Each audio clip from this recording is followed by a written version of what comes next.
Hello everyone and welcome to today's video. I'm very excited about today's video as I'm joining with Chelsea Forrest-Marty and Julie Carrier, both very good friends of mine from Canada, and we are focusing on the September stamp of the month. It's called Thoughtful Tokens, and as soon as I saw this stamp set in the new seasonal catalogue, I knew that I had to have it straight away. I fell in love with it. So this is the new seasonal catalogue, September to October, and if you flip right through to the back, you will see the stamp of the month. So this is a 2-monthly catalogue now. This is the one for September, and in October there's these gorgeous owls. Now the thing about these stamp of the months, they are only available in that month. They don't run for the entire catalogue, so if you see these, you need to order them within the month that they are available. If you are a VIP and you place an order of $80, you can add this stamp set to your cart for free. If you're not a VIP, you can place an online order for $80 and you can add it to your cart for $9. But why wouldn't you want to add something like this to your cart for free? I love all of the images here, the text within the stamp sets itself. These three here have layered designs, so they have text in them, and you all know that I love anything to do with text and layering stamps. It has 3 really good universal sentiments that will suit almost any occasion. And then there are these flourishes that can be used as a border. This could be used as a corner element, and this gorgeous little decorative rose. Now with Chelsea, Julie and myself all doing videos on this stamp of the month, and I will have links to their videos in the description below. Make sure you click on the see more so you can go to their videos, and I'll also have a clickable link at the end of this video as well on the end screen. But there'll be tons of inspiration because I know that we'll all have a different take on using this stamp set. So let's get into what I'm going to do today. Now September, there's lots of new goodies to play with, and because we have a new annual catalogue which is now called an essentials catalogue, you may or may not know that every year Close to My Heart releases pretty much 6 new colours each year. These are all the new colours, so I'm going to use all of these colours with this stamp set, and I'm also going to use the new colour of the year, Journey. I love this colour of the year, and I think I showed in my last video the page that features all of Journey and what you can get with that. Now let me see if I can find it in the catalogue. I'm still finding my way around this. So you can see there is a feature page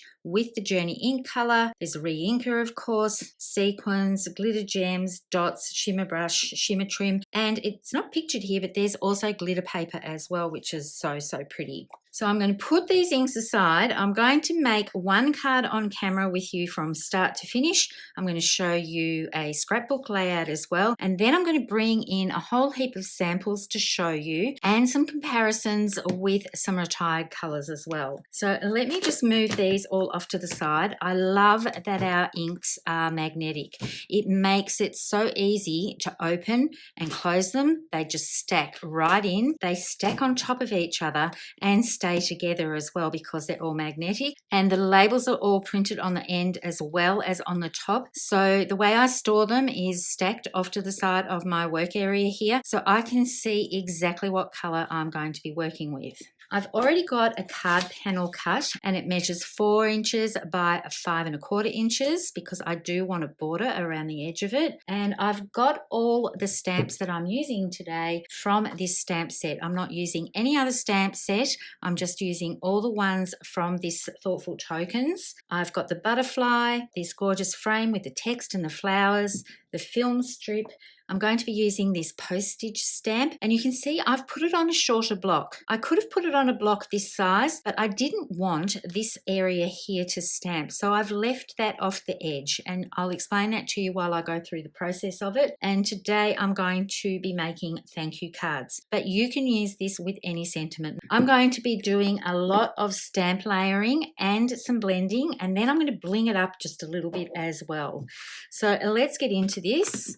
I'm going to firstly start with this gorgeous floral frame that's got the text on it. I have used these stamps quite a bit. I did a demonstration not too long ago in a consultant training group, and this is what I demonstrated, but I'm just going to take it one step further and add a bit of sparkle and shine to these as well. So you can see I'm doing second generation ink here. The only stamp image that's going to be first generation is going to be the butterfly one. So now I'm going up to the top left. It doesn't matter if it's not the same for each and every card, but I wanted the first lot of stamping that I'm doing is going to be a base layer, and I didn't want it to be too bold. So that's why I'm doing second generation ink. So I'm just going to clean this off, and then I'm going to bring in the film strip. And for this stamp, I'm also going to be doing second generation. So I'm coming down from the top here, and I've purposefully used this end here where I haven't inked all the way through because I want it to have a little bit of a blend out to here. I haven't done that all the way through with them. It doesn't really matter whether you have that or not. Now I'm going to go in with this end, stamp off and stamp on. If you've watched my videos before, you know that I say that out loud sometimes when I'm doing this. And someone's just started their lawnmower, so I'm hoping the noise dies down a little bit and it doesn't affect the video too much. I'm just going to keep stamping this, and I'm doing the same sort of thing that I did at the top here, just with 3 of these sections going across the bottom area. The next stamp I'm going to bring in is this butterfly one, and this has got a gorgeous like wheel behind it or a compass style point, and that is going to be in first generation ink, and I'm putting it in this area just so that it overlaps some of the other images that I've stamped, and you can see it's a more solid outline because it's first generation. And I'm going to keep using this stamp and adding some more first generation, but I'm just putting it off to the left here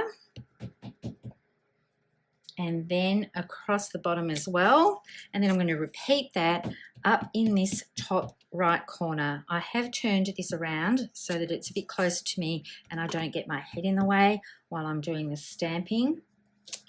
But you can see that is giving a lot of colour to this, but the butterfly image is going to be the brightest one. Now, while I've got this inked up, I'm going to be smart and I'm going to show you how to do the envelope and the inside of the card. So I've got my envelope and I've got my card here. I'm going to do first generation on the envelope, and this just saves me having to clean off in between. And because there's text here, I'm lining this up so that the text is straight. And you might have seen me do that while I was doing the card panel as well. I want the text to be straight, but that's going in the bottom left corner of the envelope. And then I'm going to do the inside of the card. Now, when we fold our card bases, we fold against the valley fold. So I'm just folding that over, putting that down, and I'm going to do second generation ink in the bottom right corner. So I'll just move that around the right way, stamp it off. I don't want it to be as strong on the inside of the card because I'm going to write a message here, of course. But the second generation of Journey, and this gives a really good comparison, it is just so pretty. So you could probably do first, second and third generations and you'll get the same tone, but it looks like you've used 3 different ink pads.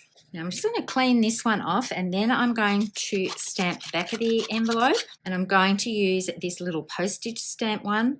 Now when I ink this up, I'm making sure to leave this stamp off the edge here. And on the back flap, I'm just going to stamp this. I don't need to do any masking because I've made sure not to ink this piece up. It's a bit like a postage stamp, and if you're in Australia, it looks a little bit like the Queen on our postage stamp. But that just finishes off the envelope beautifully, and it will also tie the base of the card in when you open it with the front of the card. So now back to our panel, and I'm going to use this same postage stamp, and for that I'm doing second generation ink. And what I'm doing now is just filling up the areas that don't have an image. And I'm being careful not to put ink on that area here. I just love the wavy lines, and it just looks like a proper postage stamp from when the post office used to stamp all of these down manually. Now it's done electronically, but you still get those wavy lines. So this is sort of filling in some of the areas that are blank, and I'm leaving some purposefully without anything on them. I wasn't being too clever because I want to stamp a butterfly to put on the front of this using this stamp set. So I just need to ink that up, and then I have to clean it all off again. So if you're doing these, you can do them so that you use this stamp set once and then clean it off. So I'm just going to stamp this butterfly up in this top corner here. And because I've been using quite strong inks, I am going to clean my stamp chamois off a little bit when I'm finished doing this process, and just run it under the tap with some lukewarm water so that I can squeeze some of that ink out. Now I'm going to do a thank you sentiment, so while I've got the ink and everything out, I'm just going to stamp that on the bottom here, and then I'm going to cut that into a strip. So I still need my ink pad. I'm actually going to get a clean piece of scratch paper so that you can see the blending that I'm going to do. So basically all the projects that I'm doing today are with one stamp set and one colour. So I'm going to create a little bit of a vignette with this. I'm going to come in off the edge and go around the whole entire outside frame area of this card base. I'm going to layer up a little bit of this. I'm hoping my desk is not wobbling too much. I'll just hold it down. I've got a stand-up desk, and they're not always the most stable when I'm filming, but I don't know about you, I can't craft sitting down. So I do like my stand-up desk. What I would really like is to have a stand-up desk that is actually like a kitchen bench top. They're nice and solid, and then it wouldn't move around while I'm filming at all. So I'm going to come in off the edge, and you can see I've got a bit of a vignette happening here, but with the ink that's still on this brush, I'm going to add a little bit more to this base layer so that it's not totally stark white. And then I'm going to come in and I'm going to deepen up the edges of this. So you can see that's a lot deeper here on the edges than it is down in these bottom corners. And then I'm just going to do exactly the same thing down in this bottom area.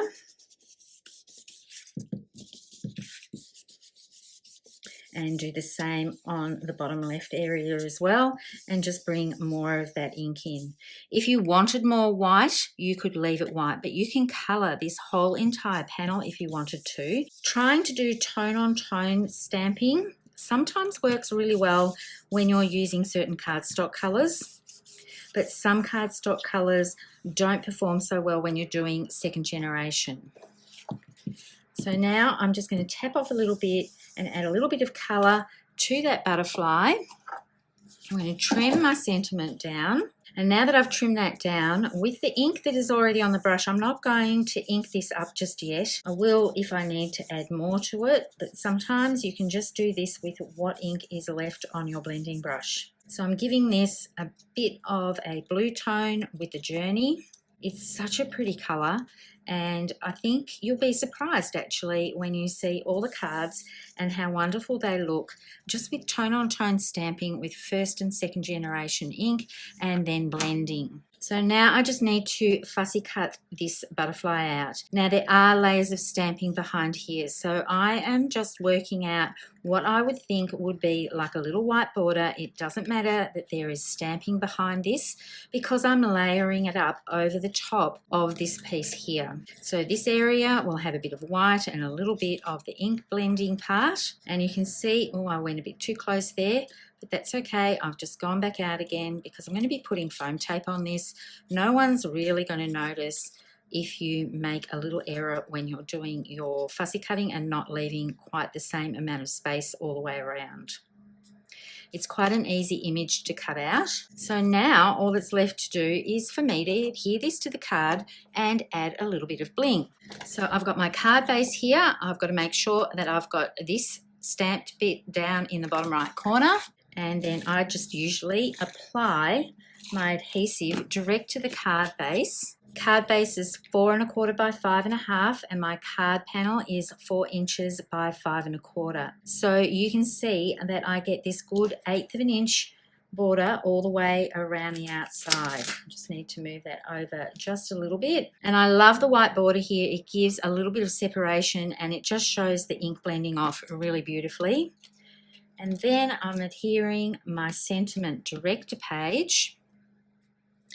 And I know that I want the butterfly, the bottom part of that butterfly wing, to go over top of the sentiment. So I'm making sure that when I adhere that down, it's covering up a little bit of that butterfly. And then I'm bringing in some 3D foam tape. And then this is going directly on top of where the stamped image is below, just to add a little bit of dimension. So that's basically the card, but I want to add something else to it now. So I'm going to bring in some Stickles Glitter Gel. This is wonderful for adding sparkle to your projects quickly and easily. Some of them have elements in here. You can see this has got stars in it. These stars are really bright gold, and this one here has circles. So this is Asteroid. This one is Solar Flare, this is Nebula, and this is Moon Dust. So I've decided for this one I'm going to use Asteroid, and I'm just going to take this off, keep this part here. I'm going to use my finger to apply it. Now I don't actually want the circles that are in there, so I'm just going to put this on straight to that little butterfly. And it's much easier for me to do this with my finger. Now, normally I would wait for this stamped image to dry a little bit more. You can see I've been playing with this a little bit, so I didn't start the video off with clean fingers at all, but that is giving a gorgeous shine to it. The Asteroid has a really clean, pure silver type look, and I just love how that adds just the right amount of sparkle to that butterfly. I'm going to bring in all the other cards that I've made, and then I'm going to show you how to use this technique on a scrapbooking layout. Here are all the brand new colours done exactly the same way that I have created this card in Journey. I love how the new colours all work so well. Pumpkin, I think, is going to be one of my favourite oranges. It's not quite as bright as Nectarine used to be, but there is a gorgeous depth to this colour, and you can see how it looks with first generation, but if you wanted a lighter tone, just use second generation. And with this pumpkin one, I've used the Solar Flare, I think it's called. It's very hard to read these when there's product in there. I should have labelled the back like I did for the Asteroid one. But the gold looks fabulous on this, and I also used the same gold with Acorn here. So you can see that is just shining through. They're still a little bit damp. They do need some time to dry. And just to give you a point of reference, Toffee is still an ink that we carry, but you can see the difference in these two. The Acorn is a much richer colour, and when I first saw Acorn in the catalogue, I didn't think I needed it, but I do love the warm tones of it. So it just gives a different tone altogether than the Toffee does. Limeade is a beautiful fresh green, and I love Jade as well. So these two are really good additions. Avocado and Candy Apple are the ones that these have replaced, and I'm really happy with these tones of green. I do love Limeade. It's such a soft, fresh green. Now, Royal is the brand new purple, and it's absolutely beautiful. It's such a rich and, yes, royal colour. Now, this one I've treated a little bit differently. I haven't used the Stickles gel. I've actually used the regular Stickles, squeezed a little bit out onto my all-purpose mat and sprayed some water in it. And then I've got to put my hand underneath this because my brush is all wet. I used this flat-edged brush that's quite wide and put that into the Stickles that I had watered down and then just painted it across. Now, I've done all of this on White Daisy, and it does take quite a bit of time to dry, and it will warp the paper a little bit. So you might want to put it underneath a book after it's dry to flatten it out a little bit. And then when you adhere it to a card base, you do need to use quite a lot of adhesive to get it to lie flat. But I do love how that has worked with all that sparkle and shine if you wanted to do the entire card panel. Rosy is a gorgeous pink, and you can see with the first generation there's quite a lot of depth to that. It almost takes on a reddy pink tone, but with second generation it's a beautiful true pink. Now, Rosy came in and raspberry went out, so I've got one with raspberry here just so that you can see the different colors. Rosy is a much richer pink, and I really think it's a stunning color. And I'd also like to know what your favorite favorite new color is from the new colors. So leave me a comment below and let me know what your favorite color is. I'm trying to pick one. I think Journey might be it, but I do love all of them. And then the greens for me, because green is actually my favorite color. So I think these will work quite well together in a layout. If I put these pads together, this works really well. So now I'm going to clear everything away. I'm going to bring in a scrapbook layout and show you how to do the stamping to transfer these techniques into a scrapbook page. For my scrapbook layout, I've already gone ahead and done the left page, but I want to show you how to make this into a double page spread. You can see I've done the same sort of generational inking here with the butterfly image in the first generation and the rest of the image in second generation. And I'm using Harbour ink for this one, which is not a new colour. It came out last year, and all the colours from last year that were released have stayed in the catalogue, which I'm really happy with. So what I'm going to do for this is bring in some scratch paper because I need to stamp off the edge and I don't want to get ink all over my Versamat. And I want a place to put my ink pad where I'm not going to get it onto my page layout. If you'd watched a recent video that I did, you know that I got ink all from the lid of this, because I usually, when I open my ink pads, I usually just turn them upside down like this. But I'm just going to put that down. You can see a mark here because I have been painting with this and I don't want that on my layout. So now I'm just making sure that I separate the lid from the actual ink pad. Now the first lot of stamping I'm going to do is the same process as what I did with the cards, but the reason why I've got this here is because I want to try and line them up a little bit so that they sort of match and it carries through from left to right page. So once again, I need to stamp off. I've got an image here for that, but I've also got one down here a bit further. So what I've done is actually extended this rather than just having the two pieces. So you can see that carries across. This one I don't necessarily need to carry across at all because it's a full image here. So now I can decide that I'm going to put one up in this corner. So that's all I'm going to do for that one for now. And then I'm going to do some in this bottom right section here. So it's sort of going to be a mirror image by the time I'm finished. And then I'm going to come off the page just a little bit more and do one up there as well. So I'm extending it. Now, one tip I will give you when you're doing something like this, less is more to start with. You can always add more in later. So now I'm going to bring in the film strip. And I'm going to put the first one down, and then I don't need to line up again because I can see where I've got them. Actually, I might extend this one out even further. Bring this down closer to myself, go over top, and come in a little bit. And then I've got another one here that's coming out down there. So I'm going to replicate where that one is so it looks cohesive across the page. And then I can do the same thing in the bottom right corner. Now I'm going to bring in the butterfly stamp and I'm doing first generation stamping and I'm doing exactly the same thing. I'm lining up where it is on my page from previous and putting that there so it looks like it's continued along. And then I'm going to put another one. I'm going to rotate it because I don't want a partial butterfly. I want to mimic what I'm doing on the other side.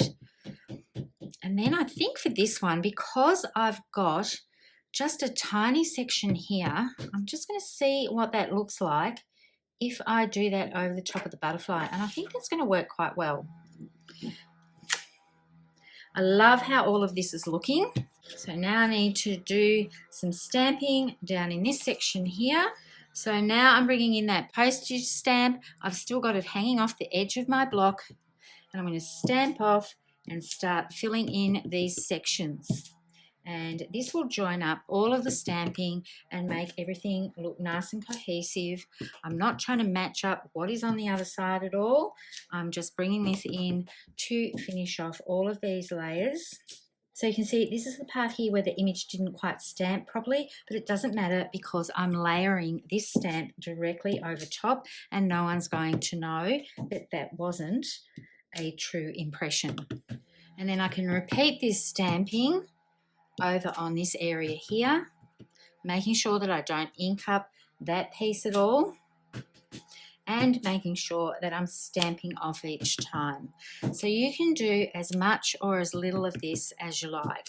So now all that's left for me to do is a little bit of blending to go around the edges and to tie in all of these images. So you saw me rubbing my brush off before because I used this same brush before with the Journey ink. And that's a little bit brighter. It doesn't really matter if you go from a lighter shade to a darker shade, but I do like to just clean them off a little bit just by brushing over the top of some paper. So it doesn't take too long just to add a little bit more depth with a blending brush and your ink pad around the edges of your layout. So what I'm going to do now is go away and finish this layout off. What I wanted to show you today was the stamping of it and how to translate something that you would use in a card front. And here's a card that I prepared earlier that's got the harbour colours with it.